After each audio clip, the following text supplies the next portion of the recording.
Wednesday weekly learning session for local bartending school. My name is Carlos Navia. I do this every Wednesday at 6 p.m. Eastern time. And you can always catch the replay, usually put up sometime later on Facebook. So you can always check it out. You don't catch it live. Today's topic, what I want to just talk about is just setting up and breaking down the bar. Basically, this is what you should expect coming into and leaving a shift, and what's going to be expected of you coming into and leaving a shift. So first thing when we come in, we're going to unlock the doors, and in some situations, you're going to have the liquor locked up. Hotels, the bar is going to close, but the lobby is going to be 24 hours a day. So in most hotels, you're going to have to lock that liquor up, secure that liquor at the end of the night. Another situation, one of the places I talk about that I worked at in Florida, the first place I worked at there, last call in that area was 4 a.m. So the nightclub would close at 4, kick everybody out. At 5 a.m., there's still people in the building cleaning, counting money, doing stuff like that. And that's the time the prep kicks you up for the restaurant to start the next day.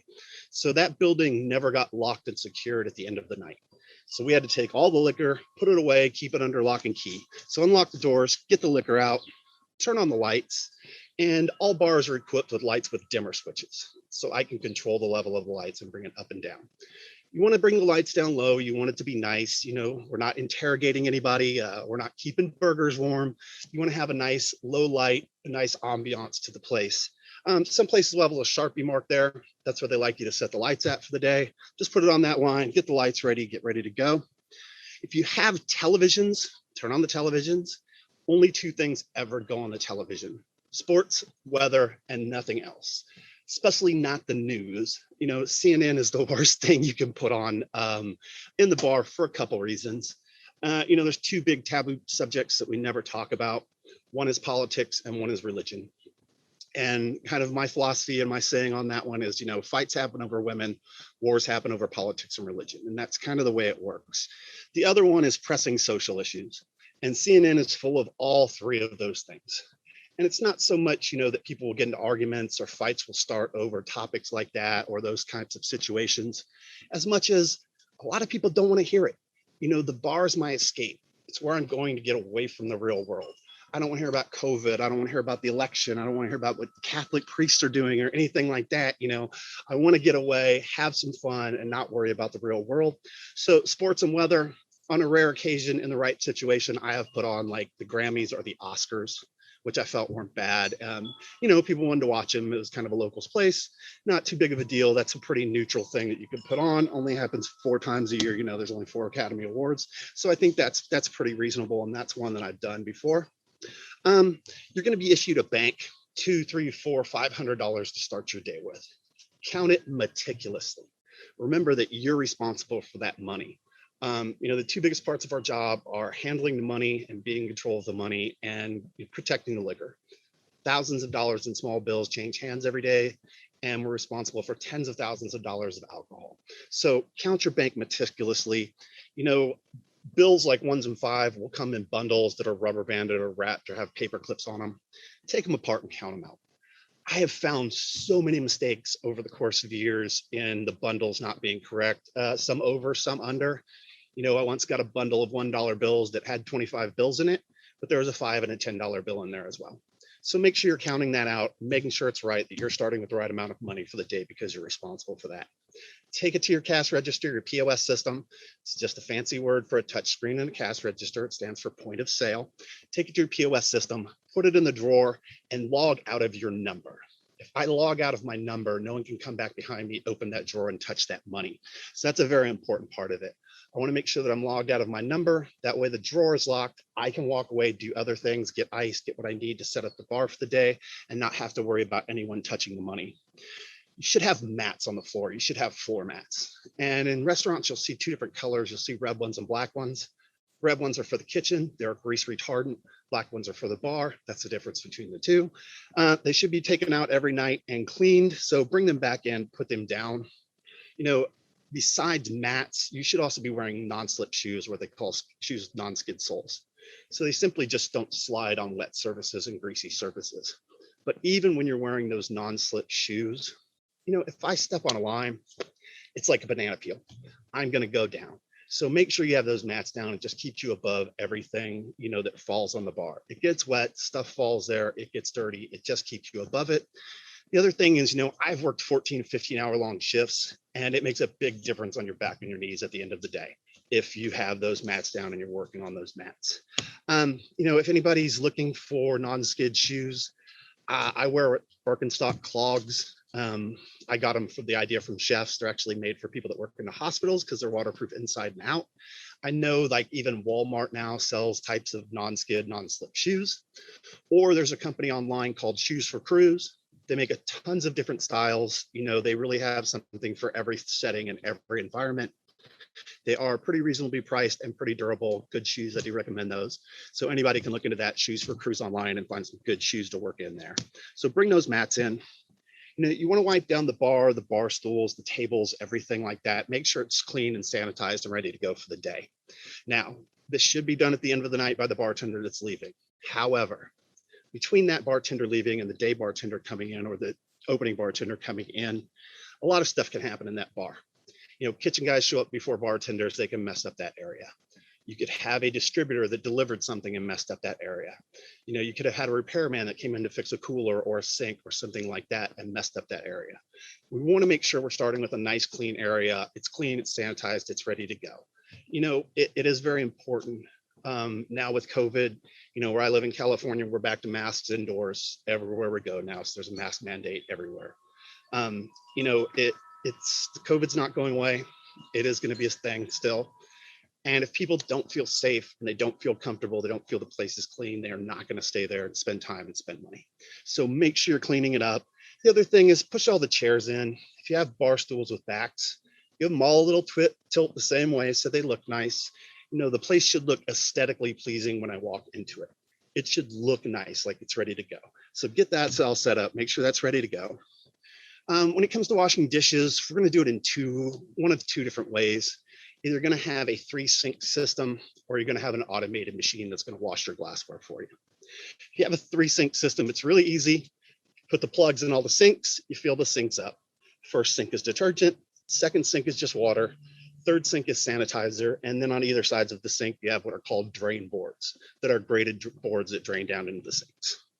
In the detergent one, you'll have some scrub brushes. Simply put the glass in, scrub it in the brushes, rinse it in the water, rinse it in the sanitizer, rim down on the drain boards to let it dry. We're taught that the first sink with detergent should be hot. The second sink should be lukewarm, and the third sink should be cold. But I'm going to tell you in reality, make them all three as hot as humanly possible. It takes 180-degree water to get lipstick off of a wine glass. And it does become very uncomfortable at first for your hands. You do eventually get used to it. It is not uncommon for people to bring a set of yellow dish gloves and just leave them down in the dish area and use those when they do dishes. So if you want to do that, because it will wear on your hands and make your skin kind of dry and cracking, if you want to do that, perfectly normal. I've seen that happen in plenty of different situations.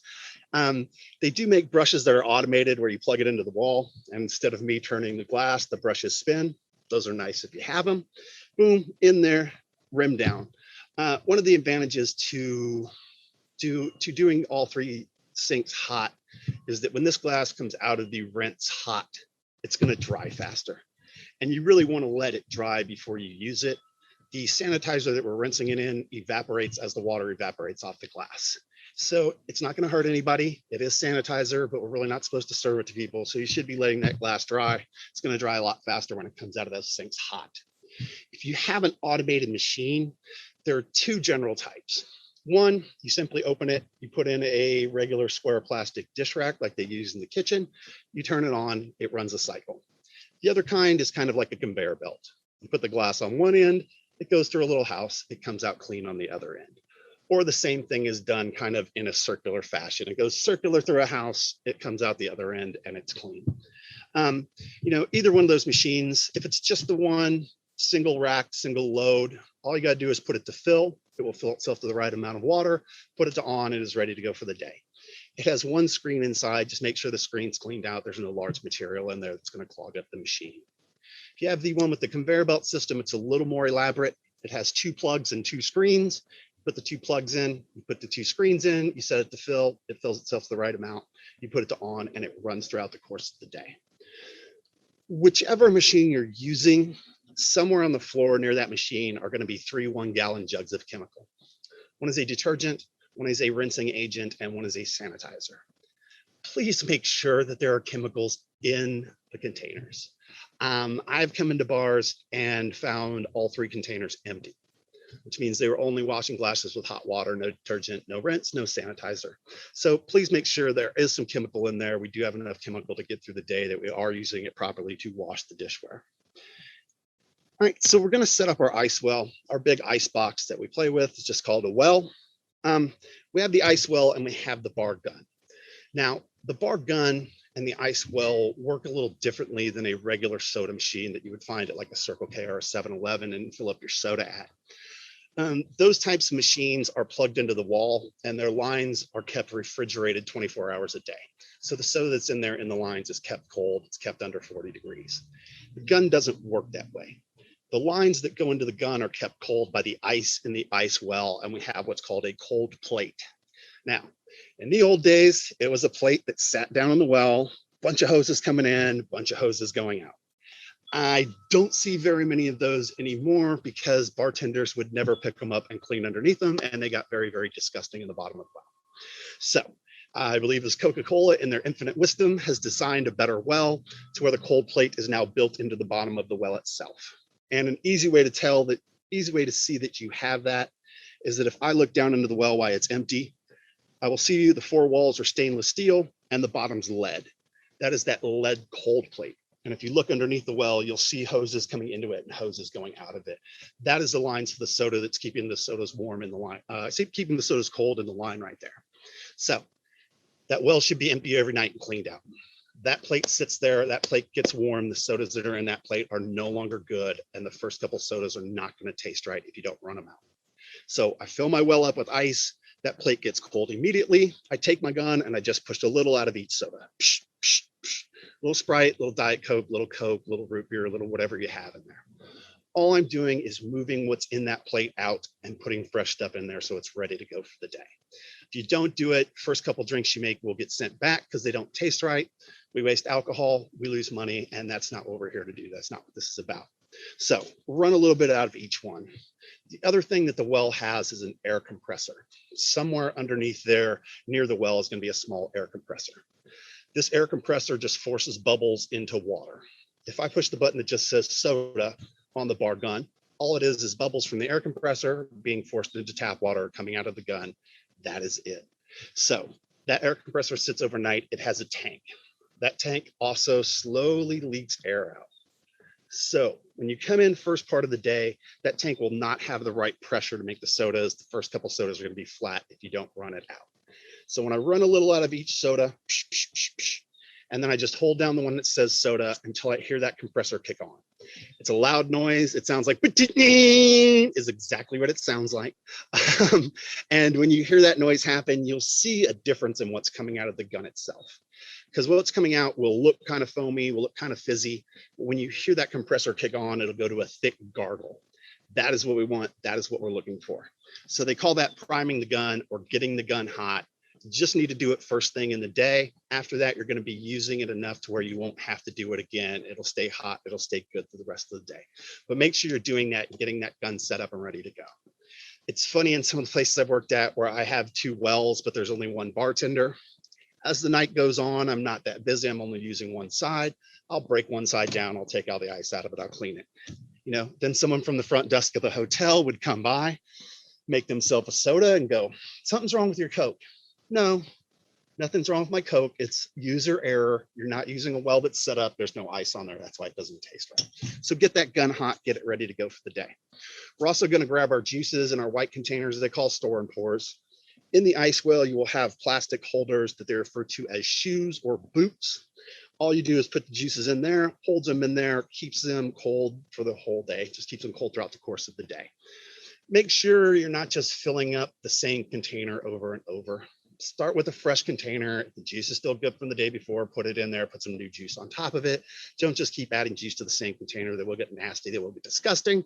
Please make sure you're changing them out and cleaning them. If you have draft beer, you should have tap covers. Take all the tap covers off, put those in a glass, fill it with soda water, set them to the side, just let them soak for the day. just keeps them from getting sugar and stuff stuck to them and built up on them. You should also have a graded plate that sits in your drain reservoir. All that plate's doing is keeping the glasses above the foam. So if I set the glass down, it's not sitting in the foam, it's sitting above it because I have a graded plate there for it to sit on top of. Put out your drip mats, stuff like this, your mixing tins, your jigger, your screens, pint glasses, whatever stuff you're using. And just know that we all put our stuff in different places. It is really funny to see because it's very, very normal at shift change for a bartender to walk in for their shift. And the first thing they do is this, and I move this goes here, and now this over here and this over here, because we all put our stuff in different places. And it's really about where you're comfortable with it and where you can find everything. So set it up the way you like it, set it up the way you're comfortable with it, and don't be afraid to try a different setup. I worked at a hotel for a year and a half, did one setup, decided I didn't like it. I wanted to change it, did a whole nother setup for 2 years and liked it better. So don't be afraid to try something different, to make yourself more efficient, make it easier to get to stuff that you're using a lot. Fill your caddies, straws, napkins, swords, picks, stuff like that. Put that stuff out on the bar, as well as tip jars if you're putting tip jars on the bar. Not everybody puts tip jars on the bar. It kind of just depends on the place, the type of environment that you're working in. Some people will leave this stuff on the bar. They'll leave the tip jars and things like that on the bar and the drip mats. But I can't properly wipe down and sanitize the bar if I don't take everything off of it. So please, everything should come off at the end of the night. It should have a place to be stored where it's not on the bar so we can properly clean the bar. Cut fruit, set up your fruit tray. Usually there's some sort of pars of how much fruit you should cut for the day. I know with the Madonna in here, which I talk about a lot, their opening bartender does a gallon bucket of lemons, a gallon bucket of limes every day. And that's how they start up with, and that's what they usually go through in a day. So set that up. Make sure you are using fresh little white containers. The new stuff goes in first. If the old fruit from the day before is still good, that goes on top. It gets used first. If the fruit that's left over from the day before is questionable, there is no question, throw it away. Nothing worse than getting a brown lime on a drink. It makes me not even want to drink anymore. It is very unappetizing. Throw that stuff out. Fruit doesn't cost that much money. It's pretty easy to get everywhere. I don't think that there's certain places that are not getting fruit at all. So cut fresh stuff, for the day if it doesn't look good. If you're using the salt ring, set that up, get that ready to go. If I'm not using it every day, I probably just don't set it up every day because I don't want to wash it every day. In a situation like Florida, I'm using it every single day. I'm washing it every single day. I know I'm going to need it. I'm setting it up. Situations like here in Central California, one of the places I worked at here, I would only set it up when someone ordered something that needed a salted rim. And that was maybe once a week. So I'd set it up and clean it once a week. So if you're not using it every day, don't worry about it. It does need to be cleaned every day. We put Rose's lime juice on the sponge, and that will attract fruit flies very, very easily. So we all battle fruit flies in every bar in the world. So make sure you're cleaning that. You're not leaving it out there and you're not getting the fruit flies in there. It is a little warm out here. I'm getting a little sweaty today. And it's getting in my eyes. Not too bad though. Stocking or inventory. So it can depend on the place you work at, whose job it is, the opener or the closing bartenders to restock the bar. But at some point, someone's going to have to do some sort of inventory and restock it. Madonna Inn, for instance, at the end of the night, their bartender takes a clipboard and it is about that thick and it lists everything they sell in the bar, right down to bottles of bitters and boxes of sugar cubes. It is the night bartender's job to go through all of that and write down what they need for the next day. Most of it's not too hard because there are pars. You're supposed to have 4 vodkas. I look down, I have 2 vodkas. I need 2 more. Wines they do by the glass are in holders where there's 6 spots. I see 3 empty spots. I need 3 more. It's not too hard. They take it, they drop it into a safe about 2 in the morning when they leave. Someone comes in the morning that works in the back office, gets that paperwork, compares it to the numbers, because they want to make sure that it matches up. You're asking for 2 bottles of Jack Daniels and you didn't sell any Jack Daniels yesterday. We have a problem. So they make sure it all looks right. They load all that stuff up. A couple of maintenance guys bring it up to the bar the next day and the day bartender puts it away. So there will be some sort of stocking or inventory type of thing that's going to be done. But even if it's not really your job as the opening bartender to restock the bar, you still want to make sure that you have everything you need for your shift. I don't want to have to leave the bar for anything. If I'm not behind the bar, I'm not making drinks and I'm not making money. And that's what it's all about. So, if I go through 3 bottles of vodka on a day shift, I'm going to make sure I have 3 backup bottles of vodka there to get through my day shift, that I have everything I need. And you go through some bottles and check them. Maybe I'll get a backup of that. This one looks good, but maybe I'll get a backup of that one as well. And just kind of make sure that you know everything you have and you have what you need for that day. Where was I? Along those same lines, if you're serving food at the bar, I'm always going to make sure I have silverware, I have appetizer plates and dinner napkins. And I am very big on giving people appetizer plates, even if 2 people are just splitting an order of French fries. I'm still going to give them 2 appetizer plates. I'm going to give them some napkins. As far as I'm concerned, that is still considered splitting an appetizer. Also, if you're going to be serving food, make sure you have the proper condiments. If they order French fries, I'm putting ketchup, salt, and pepper up there automatically. The Madonna Inn I talk about here, their steakhouse at night serves a $98 steak and lobster. But that's at night. They're not open yet. That person that was there today served some burgers and fries and still made some very good money doing it. So if I was opening that bar today, I know that I have ketchup, mustard, relish, A1, Worcestershire, Heinz 57, salt, pepper, and an array of hot sauces. If someone orders a burger and fries, I put it all up there. I don't wait to ask for what they need. I just stick it all up there and I point to it all too. You've got this. Because sometimes people will flag you down. Hey, can I get some ketchup? And it's right there in front of them. So I point to it. You got your ketchup, mustard, your salt, pepper. Do you need anything else? Because I'm going to walk away and go wait with the other people and make more money. And you know what? The thing is, people don't want you hovering over them while they eat anyway. They just want everything they need. Then they want you to walk away so they can enjoy their lunch or their dinner and have their conversation, kind of enjoy their time at the bar. So make sure you have all that stuff set up and ready to go for the day. Last thing to check is an 86 list. I need to know if I'm out of anything in the bar and I can't make a drink. And I am going to pass that on to the servers.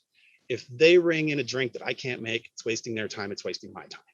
At the same point, along the same lines, if the kitchen's out of anything, I need to know that too.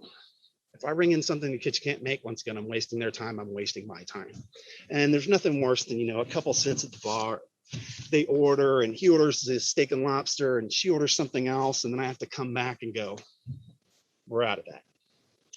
And then she's flipping back through the menu. And the whole time she's doing that, his food's not getting cooked. And he's hungry.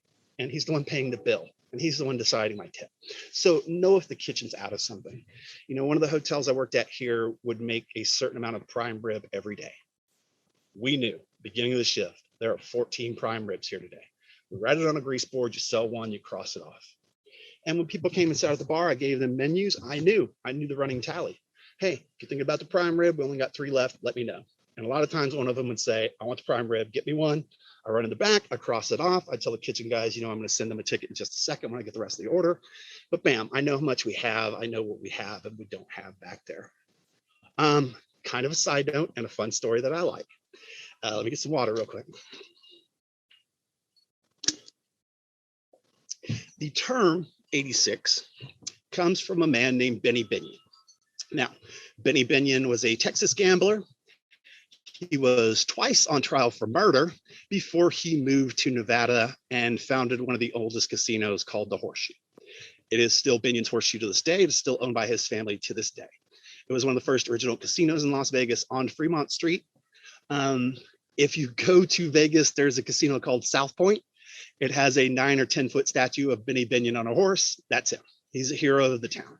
So the Horseshoe Casino was the first casino to comp drinks to all players. Before them, only high rollers got free drinks.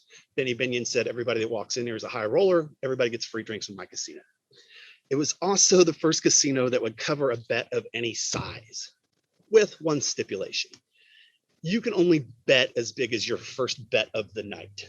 So if you come in and put down $500,000 of your own money, yeah, we'll cover it. And now you have a $500,000 per bet limit. But if you come in betting $1,000 a hand, all of a sudden you get really hot and you win 50 hands in a row, you can't turn around, push it all in and try to double up on me. So he would cover a bet of any size as long as you were willing to put that much money down, first bet of the night. Now, back in the 40s and 50s when the Horseshoe started, they would give people what they called a marker. A marker meant that you were given a certain amount of money to play with for the day, and you took that money and you gambled with it. Now, Whether you won or whether you lost, end of the day, you still had to pay back that marker. You still owed that money. And if you could not pay your marker, Benny Binion would have you 86th, which meant they took you 8 miles out of town and put you 6 feet under the ground. So that is what the term 86 means. It comes from Benny Binion. If you couldn't pay your marker, 8 miles out of town, 6 feet under, that person has been 86th. So that's my fun story that goes along with that. So let's move on. Let's move on to breaking down the bar to a lighter topic, a funner topic, breaking down the bar. A lot of the things they going to be doing a lot of the same things. We're just going to be doing them in reverse. First of all, we're going to wash all the glassware, put all the glassware away. Now, never stack glasses that are not the same size and type. If I put this in there, it'll lock in there. You end up breaking one of the glasses trying to get it out. So only stack light glasses. You're not supposed to put anything away till it's dry, and then it should be stored on a graded, clean surface. It needs to be graded so that glass is allowed to dry inside.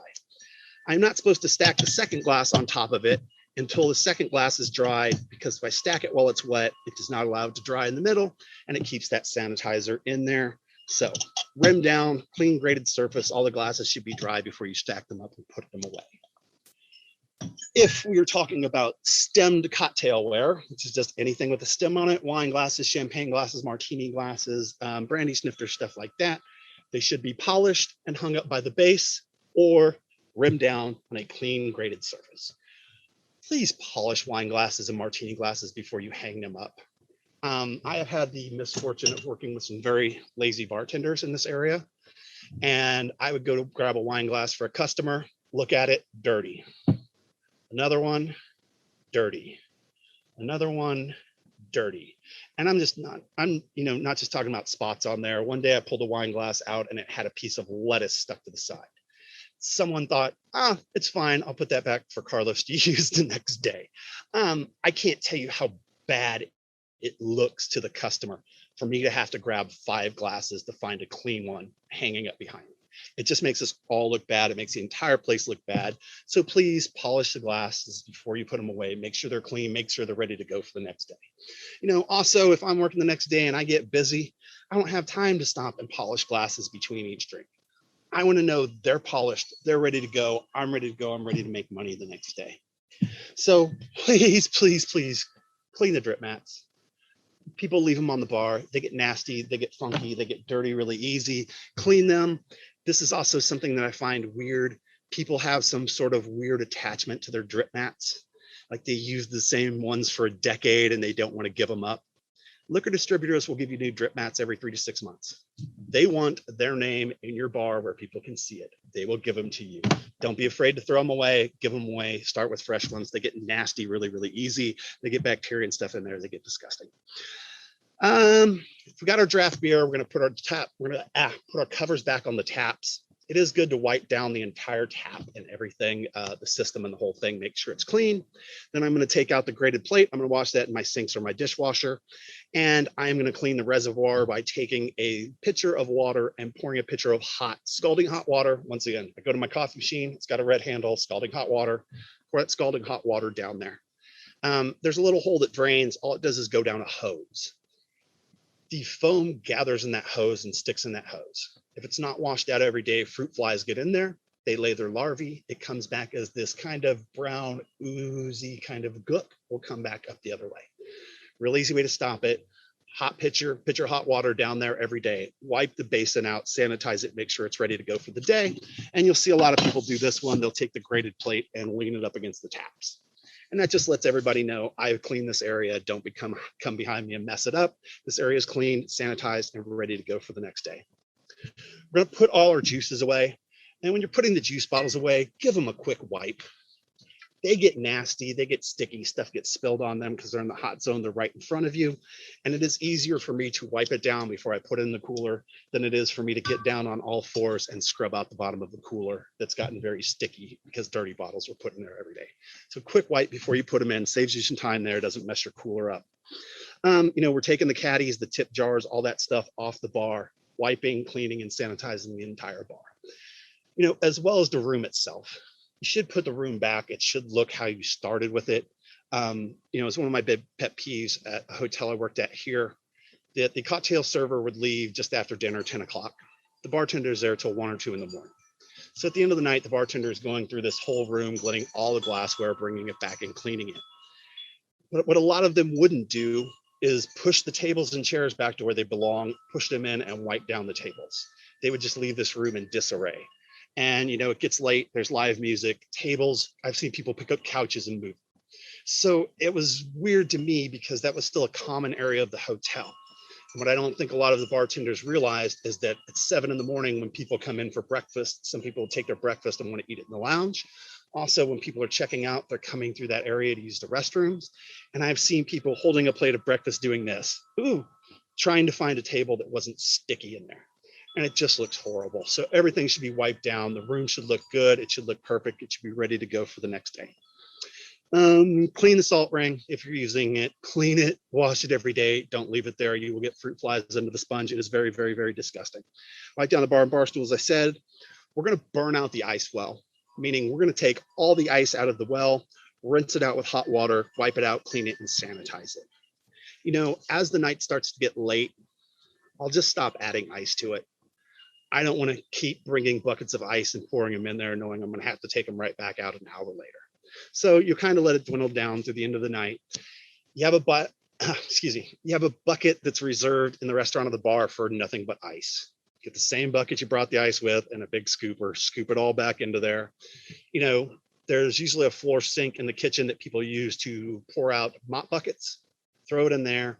Some places where, like I live, want you to save the water because we're in a drought, so they'll have me throw it in the plants. That way the plants get some water. You know, whatever their policy is, throw that out. Once again, we're rinsing the well out with hot water to make sure we're rinsing all the ice and everything down. We're wiping it out, sanitizing it, make sure it's ready to go for the next day.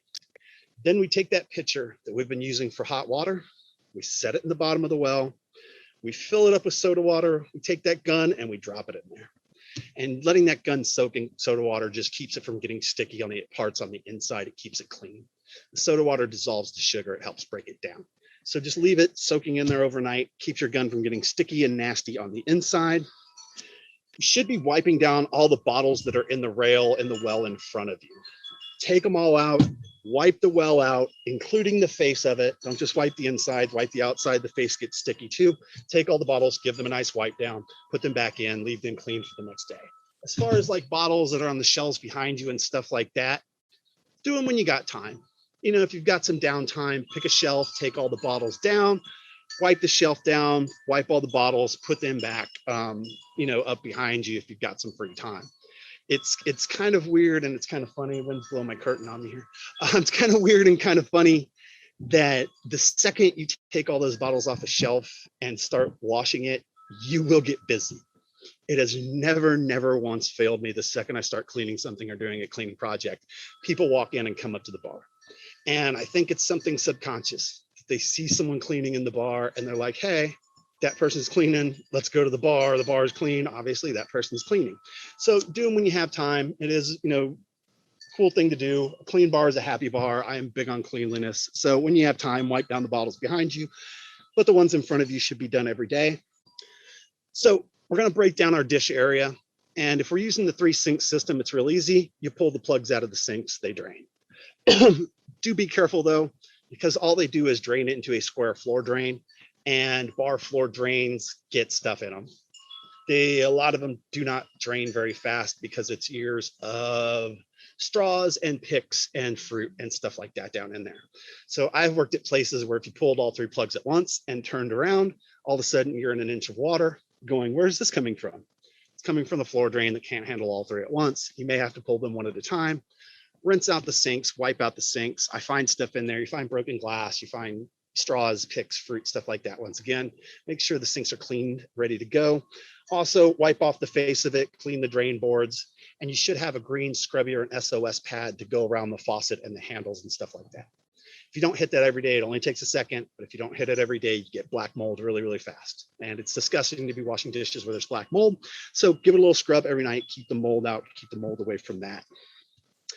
If you have an automated dishwasher, so if you have the one and it's just open a door, you do a single rack at a time, it's really easy to break down at the end of the night. You put it to drain, it drains itself, and you turn it to off and it's off, and that's it.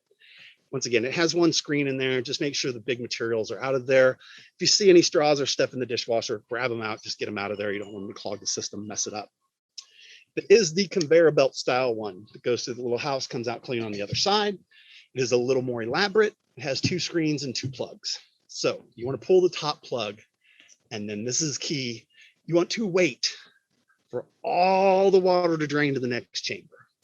Then pull the screen out, then pull the second plug. And once again, wait for all the water to drain into the second chamber. I saw a bartender pull both plugs and both screens at the same time, which means that those 2 screens were not filtering out any of the picks or straws of fruit that might have gotten into that dishwasher over the course of the day. It was all going into the working mechanisms of the dishwasher, and they couldn't figure out why their dishwasher kept breaking. I figured it out when I saw someone do it one night. So let the screens do their job. Pull the plug, walk away, do something else, come back, pull the screen, pull the other plug, walk away, do something else, clean them out in the trash can, leave them on there for the next day to be put back the next day. Clean out sinks, drain boards. All right, so talked a little bit already about stocking your inventory. You know, you're going to have to restock. You're going to have to bring stuff back to the bar that you, that you sold over the course of the night to be ready for the next day. You know, a lot of times, if you have a bar back, the bar back's going to do it. That's their job. So that's part of their kind of their whole deal. You know, if you work in a restaurant where you don't really have a bar back, but you have bus boys, use them as your bar backs. Most bus boys for $10 or $15 would be willing to bring all the stuff you need back to the bar to restock, clean your floors, take your trash out, and keep you on ice throughout the course of the night. It's usually about 10 or 15 bucks, depending on how busy the place is. So, you know, bus boys are there to hustle. It's always worth it to me to just have them do that kind of heavy labor and that kind of heavy lifting and stuff like that. So utilize them. I'd much rather have them do it. If you don't want to pay them, do it yourself. Just do it yourself. That's fine there. But we're going to restock. We're going to inventory the bar. We're going to restock it and see where we're at there and make sure it's ready for the next day. You want to drag those mats out. You should have a place where you can hose them down and leave them to dry for the next night so they can be brought in the next day. And we're going to clean the floors. And here's the thing. I am 6'4". I can take a broom. I can get down under all the equipment and get every bottle cap and every lime and every straw from underneath every piece of equipment, which means everybody else can too. So sweep the floors, get everything off there, mop them, clean them, leave them ready for the next day. Last thing we're going to do then is run our numbers. So we have the drawer we started with. We're going to have a report from the POS system of what our sales are for the day. We're going to count the drawer back to what we started with, $200, $300, $400, $500. The additional cash should match our cash sales for the day. So, you know, if I count it back, and I'm using the wrong example. In most places, they will let you take your credit card tips out of the cash you took in. Meaning if it says I sold $500 in cash and I have $100 in credit card tips, take 100, turn 400 in the cash back into us, and we'll call it even. The other thing is you want to cash in your small bills. So the restaurants, bars need change. They need the ones and the fives. They're going to use them. Someone has to go to the bank and get more. It's kind of a pain in the butt. So places want you to take the big bills and leave them the small change. Yeah, unless you're going out to a strip club or something like that, then take your ones. By all means, have a good time, enjoy yourself. But otherwise, in most situations, you're going to cash them back in and turn them back into the place. Make sure you're stacking them up and bundling them correctly. Ones in stacks of 25, fives in stacks of 20, so that it's easier for someone to count when they come behind you. Count the money diligently. Once again, make sure it's all correct. Turn it into a manager and get that all settled. Some places now, you know, they won't give you the tips there immediately. They will put them on your paycheck, which I've had several places do that. Never really bothered me. I just say keep track of it. You know, I don't think it's so much people are dishonest as that they're lazy and bad at math. And when we're talking about other people's money, they're kind of careless. So I can print an extra copy of that report, fold it up, put it in my pocket, take it home with me. It has the date on it and it has exactly how much I'm owed. I just keep those until I get my paycheck to make sure that I'm getting all my money. So they do that, it's fine. Just keep track of it. All right, we're going to run our numbers, turn in our money, lock the doors, lock the liquor up. And then the final thing is turn off the lights, TVs, go home with hundreds of dollars in cash in your pocket, go home and get home safely is the final thing. So that's just a little bit about breaking down, setting up the bar. So I do have all my toys out here today, ready to go and ready to have some fun with. So I figured while I'm out here, we might as well make one cocktail. Let me get some water. So lemon drop, excuse me, lemon drop started as a shot, but it's kind of evolved into a martini now. Excuse me. So we're going to talk a little bit about that, do one of those. So first things first, I've got a lemon I'm going to start with here. Take the label off any fruit before you use the fruit, please. If I can get this label off properly. All right. So I'm going to take the nubs off this because I'm going to squeeze this fresh juice into my tin. And what I'm going to do is cut this in half, but take one little slice out of the middle that I'm going to use here as a garnish and to also give myself a nice rim here. So I've got that done. So I'm going to take my martini glass and I'm going to go ahead and throw some ice in here to get it chilled, since I do not have a cooler out here in my tropical outdoor bar, as we're supposed to call it nowadays. So I'm going to throw a little ice in there. I'm going to throw a little water in there. We're going to set this off to the side. We're going to let this glass chill while I'm making my martini. So I'm going to grab my tin here, throw some more ice in here.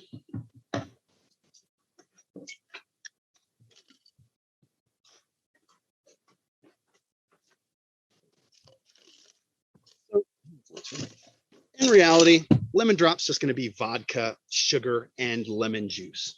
Now, a lot of people will use citrus vodka. Hey, that's perfect. It tastes like lemon. You're just adding to the flavor. I've seen people put triple sec in there as well, giving it a little sweet orange citrus flavor. Not going to hurt it. You're just kind of complementing the flavor. I've seen people put a little splash of sweet and sour mix in there. Once again, it's citrus, it's sugar and water. You're really just complementing the flavor of it anyway. So I'm going to start by, and once again, this is just water I'm using out here. It's not real alcohol. So if I did 2 ounces of vodka, 2, 3, 4. Don't chug on me. 2, 3, 4. Bam. And then I'm going to go ahead and squeeze the juice from this whole lemon here. Put this guy in here like this. Okay. So we got some fresh lemon juice. Take the other half. Squeezer. There we go. So I got a lemon's worth of fresh lemon juice in there, which is about 1 ounce. Generally, half ounce or half lemon, half a lime is half an ounce. So I've got 1 ounce of lemon juice in there. And I'm just going to do a teaspoon here of sugar. And once again, a teaspoon, a sugar packet, or a sugar cube is about the right amount for one drink. I'm also going to go ahead here, put a little sugar on this plate so I can do a sugar rim. Just like that. Just like that over here. So I've got my stuff in there. I've got my sugar. I've got my vodka. I've got my fresh lemon juice. Snap it in. It locks. I come back always towards myself and shaking it away from the people. And I smile. And I always smile. And once again, it's not so much smiling. It's just remaining with your head up. Don't have your head down. You know, don't just shake stuff at the bar. Back towards yourself, on your shoulder. Give it a good shake. Give it a good work. So I can see I'm starting to dissolve the sugar in there. And you want to give this a good shake. You want to give it a mix so that you're giving a chance for that sugar to dissolve in the drink. So that when I pour it out, there's not going to be a bunch of sugar at the bottom. Now, since I'm doing this as a lemon drop martini, I'm going to give it a sugared rim. If I was just doing it as a lemon drop shot, I wouldn't do the sugar rim. I would take a piece of lemon and I would roll it in sugar and put it on the side. That way the person could take their shot, bite into the sugary lemon, and it tastes like a lemon drop candy, which is the idea. But if it's a martini and they're going to be sipping it, I'm going to put it on the rim so that they're able to get a little bit of the sugar with each sip as they drink the drink down. So I'm going to throw my water out here. Let's see, my glass is nice and chilled now. I'm going to take this lemon and just rim the glass with a little bit of the lemon there. Now I can put it into my sugar. Get a nice sugary rim, just like that there. Put this lemon on there to garnish it. Hopefully it stands up right. Set this off to the side. Then because I know I've got some seeds in here, that I don't want to go into the drink, I am going to give it a double strain as well. And slap this on, hold it once again in with my finger using a little pressure. And I'm going to give it a double strain here just to take out the little bits of lemon juice and the seeds and stuff that I know are in there. And once again, I can give it a little shake still, and a little more will drip out every time, just like that. Ooh, there we go. And as always, a napkin or a coaster every time. Drink should never sit on the bar or the table. Bam, and there's your lemon drop martini. It looks delicious. I wish it was real alcohol. I think I'm ready for one. It's the end of my day. So any questions anybody have about anything we talked about today or anything else? All right, so I'm going to the Rams football game on Sunday. I will have a new topic next Wednesday. It doesn't have anything to do with anything. I'm just happy about the game and get to go to see the new stadium. Otherwise, have a great week, everybody. Thank you very much, and I hope to see you next week. Thank you.